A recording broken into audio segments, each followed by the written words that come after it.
Travel Squad podcast. We're four friends that grew up together in the same small town. We followed each other to San Diego, and now we adventure the world together. One passport stamp at a time. We're here to share our travel stories and inspire you to go on your own adventures. Even if it starts with your own backyard. I'm Jamal. Brittanie, Kim, And I'm Zeina. and we're the Travel Squad podcast. So grab your tickets. Your passport. And don't forget your travel insurance. And prepare for takeoff.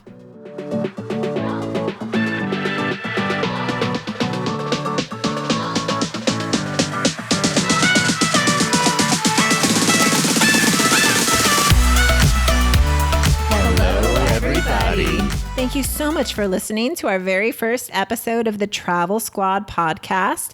We are pumped that you clicked play. We have so many travel stories, destination guides, tips, hacks, and advice coming your way every Travel Tuesday.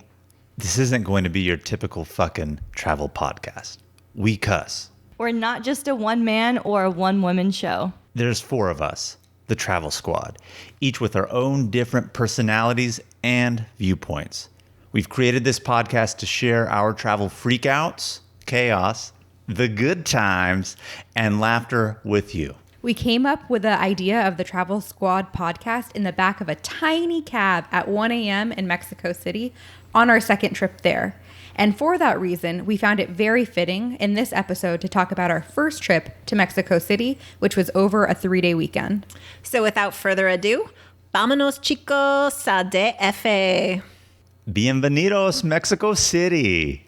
Mexico City is a huge city with more than 20 million people living in the metro area. It is larger than New York City, and one of the reasons why we visited Mexico City is because we have a good friend that lives there, and she was able to take us around and show us the ropes. I had no idea that it was that big. I didn't think it was a big city. I didn't even really understand that Mexico had big cities at that time because that was only my third time ever out of the country. Well, our good friend there is Nicole, and I grew up with her. I went to high school with her. And this 3-day weekend was my birthday weekend over Labor Day. And I was in Mexico City a few months earlier having dinner with Nicole while I was waiting for my flight to go back to Tijuana. And I told her, oh my goodness, I should bring Jamal, Brittanie, and Kim with me over my 3-day birthday weekend, and we can have fun in Mexico City. And Wasn't that coming off the heels of Peru? That is correct. Yeah. I wasn't on your guys' flight back home from Peru because I came home a few hours earlier than you. So I can have a long layover in Mexico City and have dinner with Nicole. And then that's where I was like, oh my gosh, we should come and see her because it's so cheap. Yeah, we only went 2 months after Machu Picchu. So for this trip, we left on a Friday afternoon. We live in San Diego and we're right next to the border. So we bought a ticket from Tijuana to Mexico City. So it became a domestic flight. And we have the CBEX crossing station. CBX, Cross Border Express. Yes. And so it's just for a small fee. You show your airplane ticket. You have to prove that you're flying out that day within a few hours. And it's basically an airport terminal built from San Diego to cross into the Tijuana airport. So it's super convenient for us. It's cheap. And this is Labor Day weekend. It's a 3-day weekend. It was my birthday weekend. And Mexico doesn't celebrate Labor Day, so we're not paying any type of holiday prices. Yeah, I think we got there a little bit early, and because we were expecting crowds and we had tons of time to wait, we just enjoyed a few margaritas. I think they were like $4 each, already kicking off our holiday weekend. Yeah. At the airport bar. Woo! Pretty inexpensive for drinks in the Mexico airport, that's for sure. Before we got the lounge access. This is the beginning of our travel days. And I just want to give a little bit of background about how we found our hotel in Mexico City. So I had been talking with Nicole, our friend that lives there in Mexico City, and asking her, where are the good places to stay in the city? We want to be close to you so that it's easy to see you. And she was like, I don't know if you really want to stay in my area. And I had found a hotel in the area that she lived, and I sent her a screenshot of the hotel, and she said, well, the hotel's good if you don't mind the prostitutes. So And they were prostitutes, but they're harmless. Yeah, so we get there. Just trying to make a living, ladies. No judgment. Yeah, no, it was, I mean, I felt safe. I've been to Mexico City before and I always feel safe. Well, it is legal there, so it's not like it's a seedy part of town and they're doing something illegal. It is perfectly legal in Mexico City. So just in the area where our hotel was located, it's known to be a congregating corner or area, but, didn't intimidate us from enjoying our time in Mexico City. That's for sure. Yeah. It's a 3.5-hour flight from Tijuana, but they're 2 hours ahead. So by the time we landed, even though we left in the afternoon in San Diego, we landed in Mexico City late at night. It was a bit late. I remember it was dark. There wasn't much we were going to do that night, except we needed to get water. Yes. And so they have their convenience stores are Oxxos, and it's kind of like a Starbucks. It is on every single corner. So But not like a Starbucks, like a 7-Eleven. there we go. It's kind It's of like, like a 7-Eleven. 7-Eleven. But on the corner like a Starbucks. There you go. Yes, yes. Thank you, Jamal, for that clarification. So we put our stuff down at the hotel and then we walked to the nearest OXXO. And because it's so late, they don't actually let you inside the store. So they just have an open, but they're still 24 hours.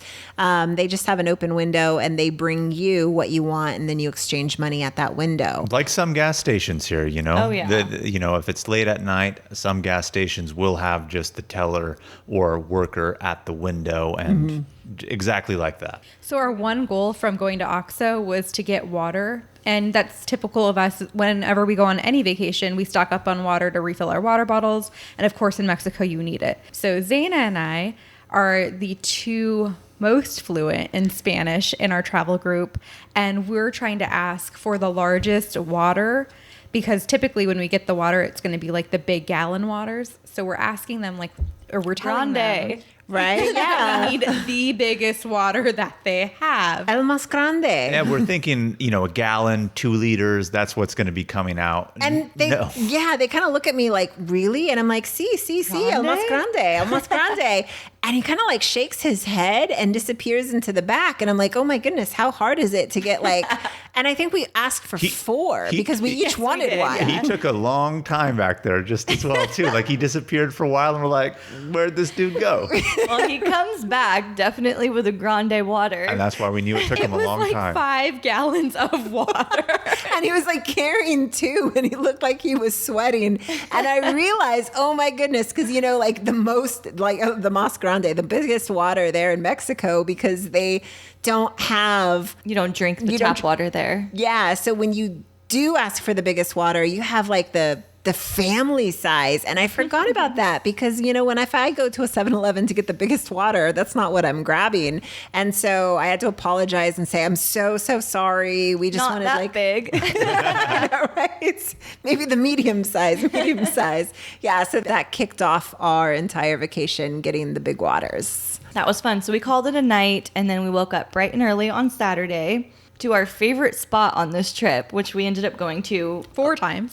And it was Casa de los Abuelos. So Nicole lives right across the street from Casa de los Abuelos. And for all the times that I would go by myself to visit Nicole and hang out with her there, we always ate there because it's super, super good. So before we went, I was telling the squad that, oh my goodness, we've got to eat at Casa de los Abuelos. So when we woke up that morning, Nicole and her boyfriend, now husband, came around the corner to our hotel to pick us up. Jamal had broke the safe, and so we needed someone to come fix the safe. Remember that? I do. I think I locked my money in there or it wouldn't open for me to put my money in there. I forgot what it was, but point being, the safe was permanently shut and we needed assistance. Okay. So we fixed it So, and then we hold went on. to Casa de los Abuelos. That was one on our first trip to Mexico City. We had to have them come fix our safe. On our second trip, where we mentioned the podcast was born, we also had to have the hotel people come save us because Zeina dropped her diamond, or what was it? Tanzanite earring down the bathroom sink.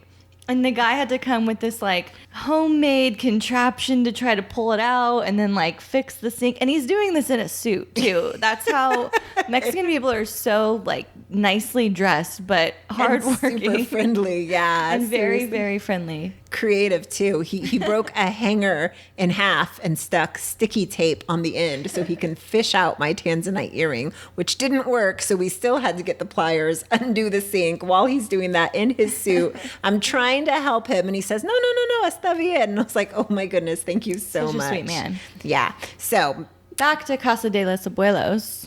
they had the best luchero and pozole. The pozole. I loved both. I loved the pozole and lechero. So basically, if you're a coffee lover, this one's really, really good. I would almost equate it to almost their version of a latte, except not like foamy of some sorts. They come out with really high concentrations of coffee. And it's just, I don't want to say a little bit, but, not like your typical... Maybe like a fifth of the cup way. Right. Filled. And basically, they'll come out with the actual milk. And what they'll do is they'll pour it really high and kind It's of like like 3 feet above the cup. they lift it above their head and they're able to dump the milk into the cup. And do they mix it back and forth, or No, they it just just did kind the of one? foamed. It foams a little bit, and it's just this beautiful show. Yeah. It's really good. If any of coffee. you guys are familiar with kind of tea ceremonies in Morocco where they lift it up and do the pouring back and forth and high, that's kind of how I would describe it, except they don't do the back and forth. But they making the coffee an actual show, and I love it. I can't stop thinking about it. It's honestly some of the best coffee that I've ever had. And on top of that, their pozole was just to die for. I had that every morning for breakfast. Well, you make me wish I started drinking coffee earlier than what I started to drink. It was delicious. I They missed had a out. great fruit cart that would come around with fruit and yogurt and granola too. Yeah. Oh, delicious. I forgot about that. Yeah. Delicioso. Yeah, and for the record, La Casa de los Abuelos is not sponsoring this episode. They really should be though. We just really liked that restaurant. If you go to Mexico City, don't miss it. So from there, we walked to the Zocalo. And the Zocalo is kind of like the town square. It's in central Mexico City, and it has the sinking church. And Do you know why the church is sinking? I was just about to ask our resident historian, Jamal, to give us a little bit of background. Well, Brittany's asking like she has the answer. So Mexico City is actually sinking because it was built over a lake. And the lake was called Lake Texcoco. Texcoco. Texcoco.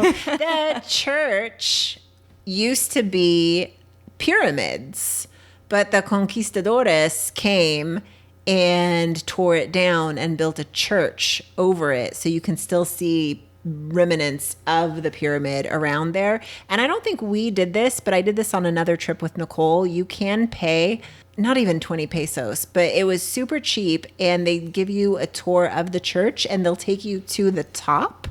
And you can walk around the top of the church while they're giving you a tour.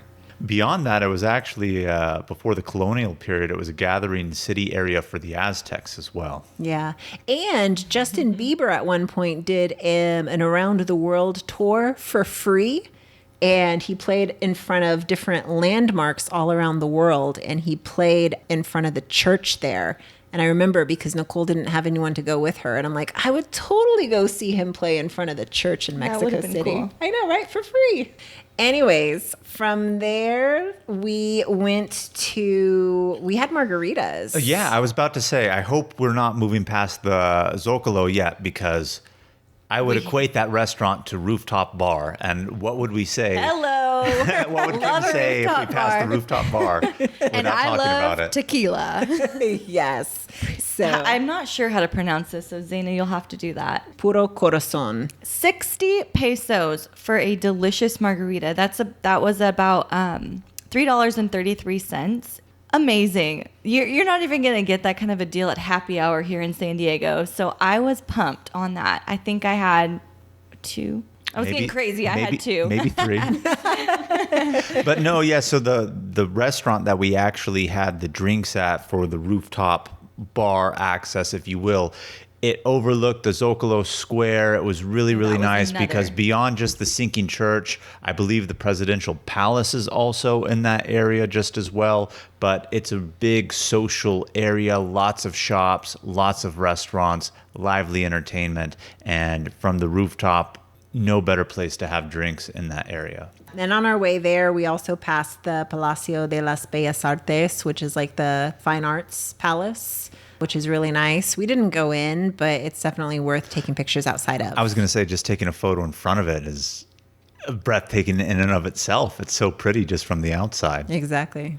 So the next stop on our tour de Mexico City was the Torre Latino Americana building, which is about 600 feet tall, one of the tallest buildings in Mexico City, maybe the tallest. And you can pay 90 pesos to go to the very top of the building, but we wouldn't recommend that because one floor down, they have a bar with glass windows around the whole thing.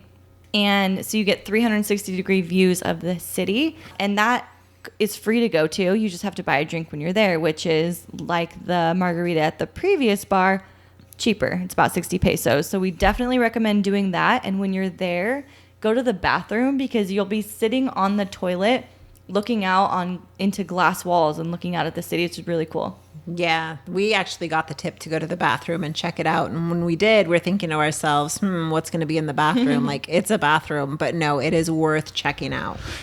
Yeah, beyond the building just being a good spot to go have a drink, and see good 360-degree views of Mexico City, the building itself is quite famous. At one time, I believe it was the tallest or one of the second tallest in Latin America.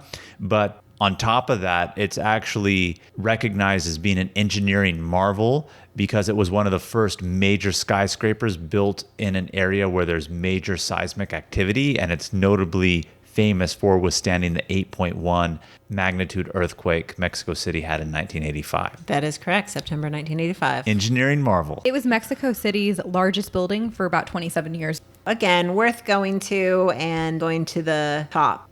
Does anyone remember those caramel churros we got? They were so good. Oh my God. They were like they had caramel stuffed or they had chocolate stuffed churros. Where were the churros? They were on the street corner. Outside the tower?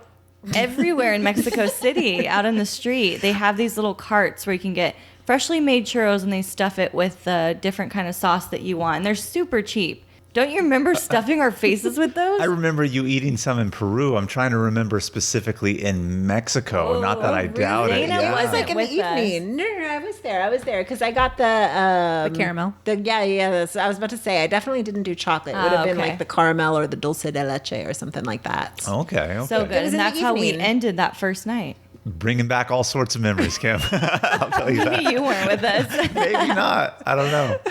I think that if we were in Mexico City right now and you were having it, you would remember. Well, I know they have them. I see I them think all the I have time in pictures. Tijuana. I'm just trying to really recall that event. I don't doubt it happened. I just, Mexico City was so much fun and cheap booze. I mean, sometimes we tend to forget a little things. Yes, we do.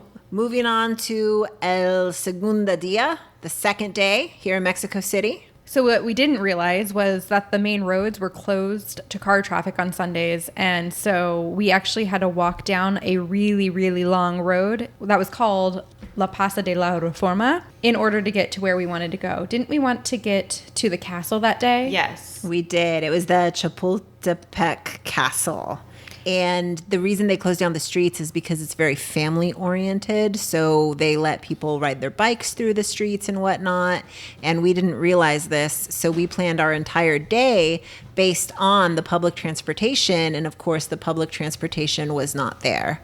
So we actually had to try to negotiate with a taxi. And I would say that when you are negotiating, don't give up. They like to negotiate. They thrive on negotiations. I just want to say it's bad juju to get in an unregulated taxi where the fare is not preset in Mexico City. But didn't we have to negotiate that taxi, remember? Because he wanted a certain amount and I was telling you guys the amount and we're like, no way. And then another taxi came and he wanted double and we're like, whoa, we should have jumped in that first one. And I think we just ended up walking all the way there. Probably. And I think it even rained a little bit. It sure did.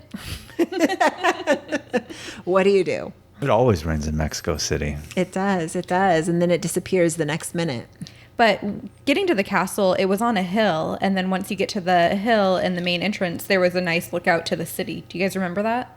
I did. Yeah. So first off, when you get to the castle, you will have to pay 60 pesos. And then you go in and you have the nice view of the entire city. And this part of the day we actually did without Nicole So this part was alone, and she actually she picked us up from the castle, and from there we went to Xochimilco. Xochimilco. Woo! This was one of the highlights. I would say this was like the number one. This was the number one. It was my part. favorite thing. This is what made Mexico was so City. much fun. Yes. This is Jamal's picture on the front of our website. Not for long. Elotes. I love that photo, just not as a profile photo. Okay, Let's so put what that is way. it? Tell them what it is. So Xochimilco is chaos, but good chaos. Every color you can imagine in Mexico, the vibrant, bright colors, imagine them painted on boats that you ride through canals. And as you're riding on these boats through the canals, there's mariachi bands playing, trying to hop on your boat. There's vendors trying to sell you roasted corn. There's people selling you Tecate, Corona, all around. Xochimilco, crazy. I loved much it. It was amazing. It was amazing. Yeah. In fact, speaking of the September 1985 earthquake in Mexico City, they had another one in September 2017. And you can go online on YouTube, and people were posting the footage of themselves on the boats while the earthquake was happening. And it's so crazy because the waves are just like rocking the boats like crazy. And there was 6 of us that rented the boat that we were on, but total it can fit about 15 people on each boat. Which you can have a real party on that boat. Which is why the mariachis try to jump onto your boat so they can sing to you. Pro tip, buy the song. Yes. That's Jamal's Africa. Yes. I wish we did. What did you want them to sing? Feliz Navidad, Kim? That's my favorite song. So for the record, when Kim says that's Jamal's Africa, we went to Africa and Kim did not go, which is a huge regret. So we always My say, biggest regret in life. Yeah, we refer to that as a regret, right? That's my Africa because that's our regret because Kim didn't go. So Jamal's Africa is the fact that we didn't get the mariachis. Yeah, because they're not set prices. You know, they'll come aboard and you tell them what you want to play for how long, and then they'll tell you kind of a price.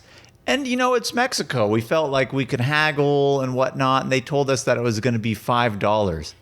Which was 100 pesos. Which was 100 pesos. And we all scoffed at the idea of paying $5 for the mariachi band to play like a song for 1 minute. But We should have done it, man. In hindsight, we should have. And Yeah. to rent the boat was only 300 pesos to begin with. So the 100 pesos for the mariachi band really wasn't a lot in hindsight. And it was Zeina's birthday weekend, and we really wanted the mariachi to sing her Feliz Cumpleaños in Spanish. But Kim got her Spanish a little mixed up, and she said, "Shouldn't they play you Feliz Navidad?" So now it's a joke. Every year on our birthday, Zeina and I text each other Feliz Navidad. Feliz Navidad. It was so cute. Yeah. So, but you know, it's so funny because you're on these boats and the boats are crossing each other. So they start to slow down. So the leader of the mariachi can jump onto our boat and start to negotiate with us. And here we are in the middle of September. And now we think, how cool would it have been if we paid $5 and had them sing Feliz Navidad to me in the middle of September on the canals in And it wasn't Xochimilco. even $5 a person. It was $5 as a group, and there were 6 of us on that boat. It's so sad when we stop and think about it. It can mess with your mind a little bit if you're trying to convert currency in your head. 100 pesos can seem like a lot. A very good, valid point, but I think a lot of it, what happened for me in that moment, not that I was the decision maker, because you ladies could have jumped in and said, Jamal, you're being stupid. You're being a real hard ass. But I just think when you're in Mexico, you're under the assumption that a lot of things are cheap, which they are if you're comparing like beer, transportation costs, things like that. So when I heard $5 just for like a minute for somebody to play like a song, it was almost like, ooh, I feel like I'm being shafted right now, which is not the case. $5 would have been very well spent on that. Great steal. Exactly. Yeah. So, you know, as we said, there's vendors on the canal with you. So people are selling huge tecates and Elotes. beers. Exactly. Yeah. So there you are on the canal drinking your beers. And what do you do when you have to break the seal? There's no bathrooms on the boat. So other than standing along the side and just going, Which you cannot do it. which you cannot do.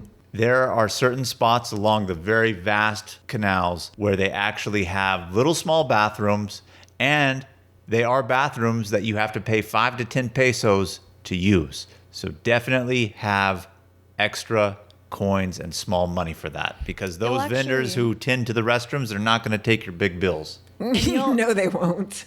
You'll actually find that across Mexico in general, where they charge you a small fee to use the restroom. So have loose, small change on you if you think you're going to need to use a public restroom. And sometimes you have to grab the toilet paper from them when you pay before you go into the stall. So grab a little extra. Plan accordingly. Absolutely. Yes. But, they will stop the boat on the side of the canal. So you can jump off, use the restroom. And we're not talking four-season restrooms. Be prepared to squat. Sometimes they don't have seats. Again, just be prepared to squat. Be prepared to potentially hold it as well, because there's so many there's so many boats on the canals that honestly the short distance it may be to it can take a long time trying to navigate, because there's so much cross traffic of boats going in different directions that you can be really slowed down. So you don't even really get a lot of ground covered in the canals, because if you go during a busy time, there's just a lot of traffic from the boats. Yeah. So whatever you do, make sure you hit up Xochimilco. Great place to be, great place to have fun, great place for pictures. So at this point in our trip, we've already done so much. We've walked around the city. We've seen different parts of the city. We've taken 1 million pictures. We've eaten probably 400 tacos. And now we're moving into our last day of the trip, and we have another jam-packed day. And what you should know about our trip, and especially our trip planner, Brittanie, is that there are no easy days on our vacations. None. When we say an easy day, you can guarantee it will be a hard day. Hard day of traveling and eating and exploring and laughing and having fun, of course. But on our trips, we jam pack as much as we can into it, because we only had 3 days in the city. And like we said earlier, this is a city bigger than New York City. So there's a lot to see and do. So, Teotihuacan Pyramids. I love pyramids. I love ancient ruins. They really get me going. And this was our last day in Mexico City. And this was another day that we were by ourselves, because Nicole, I think, had to work this day. So She did. were having to figure out the transportation on our own, which was a whole fiasco in itself. Getting there, that was easy. We navigated the subway like pros. And for the record, this day was Monday, and it was my birthday. So we have to take a subway, line 3, to Indios Verdes, took it to the very last stop. And then from there, you actually have to get on a bus. And pro tip, make sure to buy round trip tickets on the bus, because on your way back, we made that mistake ourselves, and we had to negotiate our fare back on the bus getting back to the city. Okay, Brittanie, you're our resident navigator. So tell the audience what you do when you get off of the subway line. So when you get off the subway line, you have to exit the subway and turn left and walk down to the very last exit. And there are going to be a ton of white buses looking to take you to the Pyramids. Supposedly, there's a direct bus, but it's never been found. And We didn't find it. and we haven't found it. It's And I an think old legend. Yeah, and I think Nicole told us too that it was a legend. So it's not just us not finding it. So you'll be able to find the buses that are labeled to take you to the pyramids. And so the bus ride there costs 44 pesos, and it takes about an hour to get all the way out there. And the bus ride back cost us 46 pesos, but it was direct, so it was only 30 minutes to get back to the city. Which, by the way, if you find the supposed direct bus there, let us know. Shout out to us. I want to know if it's real. Yeah, comment on our Instagram and let us know, like take a picture and let us know where you found it, how you got it, and let us know it's real, because at this point it's like fallen Goliath to us. It's the Loch Ness Which you'll Monster. hear about that one on our Sequoia and Kings Canyon National Park episode. We were told to be prepared to walk, and still you can't be prepared enough for how much walking you're going to That's do. why Kim said no easy days. No easy days. And you guys, I know this is our first episode, so we haven't really said it, but I love to hike, and I love to make the whole group hike. Even when we say it's going to be an easy day, when I say it's going to be an easy day, that means we're probably going to put in like a minimum of 4 miles walking or hiking in. And so when we get to the pyramids, it's just vast open space that you have to walk between each of the pyramids. And then, of course, you want to climb the pyramids. So then we're hiking up the pyramids to get the best view out and to take, of course, iconic photos. While you're Lots sitting of at the top. photos. There's 2 big pyramids, and you have to climb both of them. They're both cool, but there's a lot of smaller ones that you have the opportunity to climb and hang out and walk around. There's also people selling stuff. We got a couple of obsidian necklaces, and there's plenty of ceramic penises if you're into that too. For some reason in Mexico, they sell ceramic penises everywhere. I saw them in Puerto Vallarta too. Just in case you're into that. And to touch base on obsidian is a wonderful jewel that keeps away negative energy. I have one by my nightstand to keep away the evil spirits at night and at my desk at work so I don't get stressed. One thing that I really loved about Teotihuacan was that, one, Jamal had the best camera on his phone, so Jamal was taking all of our pictures throughout the entire trip. The photos were good, and I'm a loyal Apple user, but I gotta say, the Galaxy photos rule all. Absolutely. Yeah, Hate to admit it. I know, right? Because I'm an Apple user too, but Jamal's photos were just coming out prime. So Jamal's just our photographer. He usually is on our trips. He is our photographer. Because I'm still the only one with And the our Galaxy, driver. even though you guys like the photos. But anyway, to sum up what Zeina was saying, yes, I was the photographer taking everybody's photos. And we went to Teotihuacan the day we were actually leaving because it was on a Monday and we were flying back that evening to be at home so we could obviously all go to work on Tuesday. And so I was taking the photos and everyone was loving them. We were looking at them, making sure they were coming out just great. Real quickly though, the one thing that I really appreciate is the fact that we got our one group picture there at the top of one of the pyramids, and it's a really good picture of all 4 of us. And That's lost to time now. no, I have that one. Oh, okay. I thought that one was lost. No, because remember, so basically, spoiler alert, Jamal's phone got stolen. We'll go into that story. But before it was stolen, it was such a good picture of us 4 that Jamal sent it to one of us, or he posted it on Facebook. So of the entire trip, the only picture that we have us together on a really good quality camera and a quality picture is that one of us at the very top of the Teotihuacan Pyramids with your camera. I don't remember sharing that because I don't remember having Wi-Fi before it got taken, because I know just getting back to the hotel and then trying to leave for the airport. But Yeah. to sum up, yes, my phone got stolen from me as we were trying to go to the airport on the subway. It got pickpocketed from me. So does anyone have any more comments about our trip before we move on to the tips section? No, I think we covered so much in 3 days. Right. There's obviously so much more that you can do in Mexico City. You could visit time and time again. There's museums and attractions and events and so much more to do. But we only had 3 days and we did a lot in those 3 days. All right, guys, we're going to tell you about some of the tips that we have for Mexico City. And my biggest tip would be to not take the subway during rush hour traffic. Oh, in yeah. Mexico, during rush hour traffic, they pretty much everyone pushes and shoves each other on and off, and it's very chaotic and very stressful. And when you're trying to leave to get to the airport in rush hour traffic, it's just very frantic. You don't know if you're going to actually even get on the subway. You don't We know. couldn't get on. And there was 4 of us, so we not only did we have ourselves, we also had our luggage.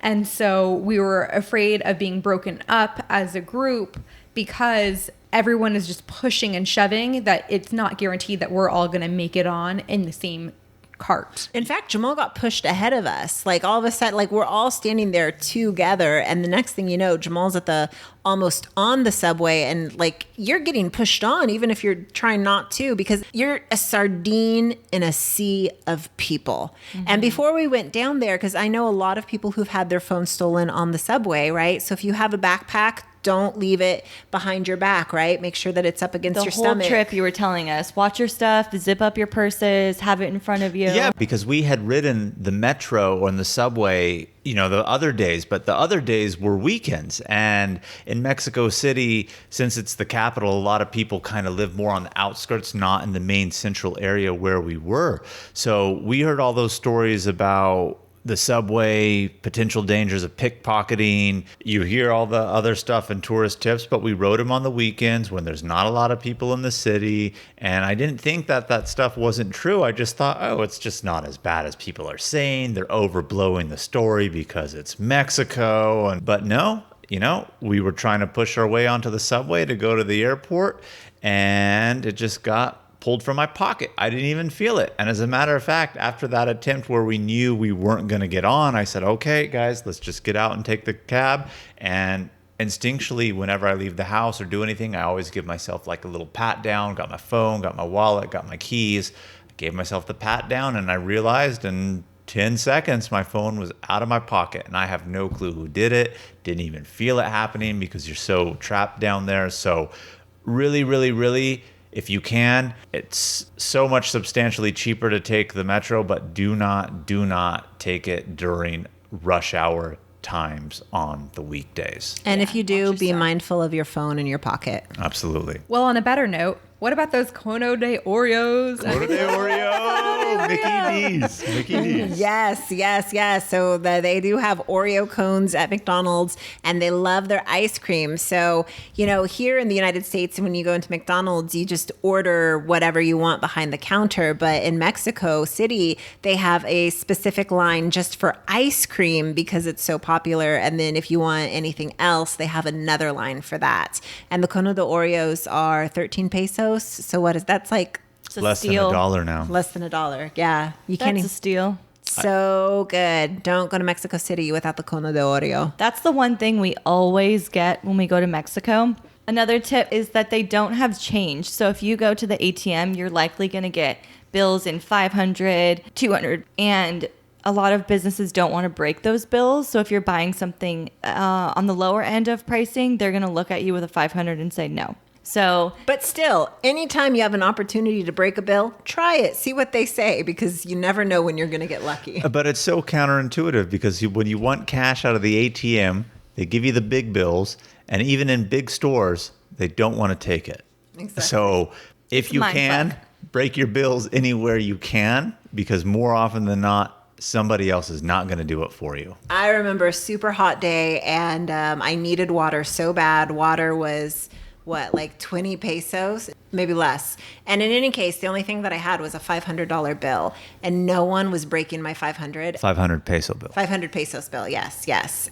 I needed water. It was so hot. I went to several Oxxos. I went to several Circle Ks, and I couldn't get a water. And I'm thinking to myself, I am going to die on the street because I am so dehydrated. So get that change. And one thing I want to say to maybe as the last kind of major tip, when you arrive at the airport, doesn't matter what terminal you arrive in Mexico City, there will be authorized cab stations. And what you want to do is you want to go there, tell them exactly where you're going, and you pay up front. They give you a receipt, and then you go to the cabs and somebody will put you into a cab. These are the regulated cabs. You never want to get in an unregulated cab in Mexico City. So that would be one piece of advice, is when you get out or when you get to the airport, definitely don't go outside and try to find a taxi. You need to secure yourself a regulated taxi within the airport. They're the cheapest and safest taxis in Mexico City. Yes. And they do have Uber in Mexico City, though. Yes, they do. I've ridden plenty of Ubers. It's pretty cheap, too. Absolutely. But just for if you don't have data to use or internet access, the taxi will be the way. If you don't have data, if you're landing at 12 or 1 in the morning, go with the organized taxi. Spend the extra money, be safe. It's better than being scared. And you will see a lot of taxis in the street, and it is also recommended not to hail them down. Walk into any hotel or store and have somebody call a regulated taxi for you. All right. Thank you so much for listening to our very first episode. I hope you enjoyed traveling to Mexico City with us, and I hope that you're inspired to take this trip for yourself. Please subscribe to our podcast, leave a review, and tell us what you like, and tune in every Travel Tuesday for new episodes. And if you aren't already, be sure to follow us on Instagram and Twitter at Travel Squad Podcast. Make sure to pack your bags, grab a Mai Tai, and relax because next episode we are taking you to Kauai. Gracias por escuchar. Adios, amigos.